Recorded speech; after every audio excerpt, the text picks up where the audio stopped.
You better wake up at 3 a.m. In fact, don't go to sleep. Wake up the night before. You got to eat oatmeal. You got to do yoga for 20 minutes on double speed. You got to read 19 books. You got to take the kids to school. You got to kiss your spouse. You got to kiss your partner. All before you even wake up. And I'm here to tell you that's what you got to do. That's the only way to do it. Oh, shut the f*** up.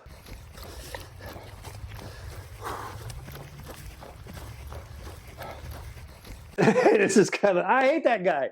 I hate the people that talk like that. I'm sure you do too. This video is all about practical tips in your midlife to craft a morning routine that works for you. This is not a one size fits all. These are simple tips that you can put through your filter and say, hey, that might work for me. Now, before we get rolling, I have to say I'm not a therapist. I'm not a psychologist. I don't research sleep. I'm not a nutritionist. I'm not a personal trainer.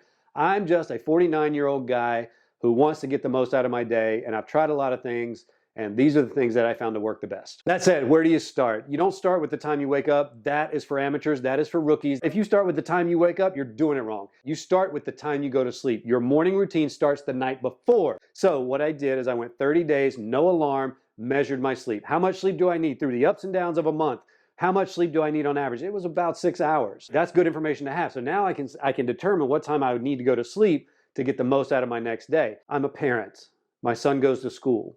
So if I wake up and go straight into taking him to school, my day's already started. I don't have any on-ramp to get into my day. And I like a little on-ramp. I don't know about you, but I like to ease into it a little bit. I need to ease into it a little bit. I need to have coffee before my son gets up. So I determined that I would like to wake up at 5 o'clock. I need to be in bed asleep by 11 for me to get those 6 hours, to wake up at 5 o'clock, to have about an hour, to get rest, to get my coffee, read my book, meditate, pray, whatever I decide to do. We'll talk about that later. When you look at your morning routine as starting the night before, and you know how many hours of sleep you need, you can then craft a morning routine based on when you go to sleep. Step one is really focus on the sleep. Your morning routine starts the night before. Do not discredit that. That's a very important piece. Now we're awake. What do we do? What do we do with these daylight hours? Well, here's what I'm not a fan of. I'm not a fan of saying at 4 o'clock, I wake up. At 4:05, I'm doing yoga.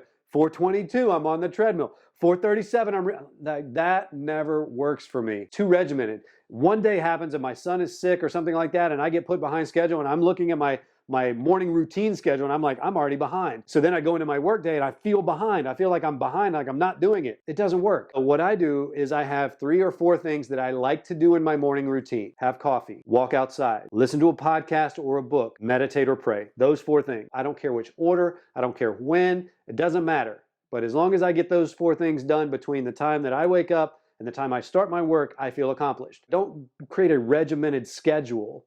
Create tasks that you want to do with your time. Whole reason I wake up at 5 a.m. is so that I have a little me time. I need the me time. In that me time, I can't be so regimented that I feel behind. I want to have things that I do that don't take a lot of time, that rejuvenate me, that fulfill me. And that's how I craft my morning. So what happens if I miss something? What happens if I forget to meditate? No problem. I meditate for about 10 minutes every day. I will find my lunch break, my morning break, my afternoon. I will find time in the day to still get that done. But it can't be a failure when I don't do it first thing in the morning. It just has to be an audible. It has to be an adjustment. And so I never feel behind. I feel like, okay, I got this thing that I missed, but I've got time here. I'm going to do it then. And I don't know if you've had days like this, but you wake up some days and you're like, I haven't done what I said I was going to do for a week. How do you feel? You feel terrible, or I feel terrible. This allows me that safety net to say, if I miss it in the morning, it can be done later in the day. Technically, it's a daily routine. It just happens that I like to get it all done in the morning if I can. All right, next, you want to put the most important things for you personally should happen first thing in the morning. The reason for that is we have lost our sense of me in the we. It means our days are crafted on doing things for other people, and I'm all for that. I love doing things for other people. It makes me fulfilled. It makes me feel good. However, if there's no time for me and I don't get any me in our we, I feel like I'm last. I feel like I'm not important. I feel like I'm secondary, and I don't want that. So what I do first thing when I wake up, everyone's asleep, the house is dark, it's quiet, that's me. All about me. What do I want to do? That's important because as we go through our day, and as I said in the earlier video, that's why the vision journal was crafted that way, because we lose sense of ourself in our day if we get behind. And some people craft their morning routine based on what other people will be impressed by. Let me say that slower for the people in the back. Some people will craft their morning routine based on what they think other people are impressed by. And that's why it doesn't work, because it's not about you. It's about what you're going to tell people. Your morning routine should serve one person, you. If your morning routine is not serving you, change it. Stop immediately, change it. If you're feeling behind, if you're feeling stressed, if you're feeling hurt, if you're feeling like, I say I'm meditating, but I don't feel cleansed emotionally, spiritually. I don't feel cleansed mentally. That's not meditation. That's you trying to squeeze 19 things into one time slot, and none of it is quality. You've all seen it. Are you spending quality time, or are you just checking the boxes, getting things done?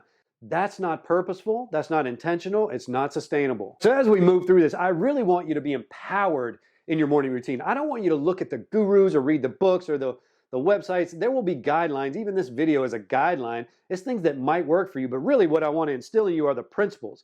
The principles are, it is bullshit for you to feel like you've got to do 19 things in an hour at 4 a.m. What is practical, rational, sustainable, and serves you best is for you to focus first on how much sleep do I need. Let me focus on getting quality sleep, getting enough rest, resting my mind, resting my body.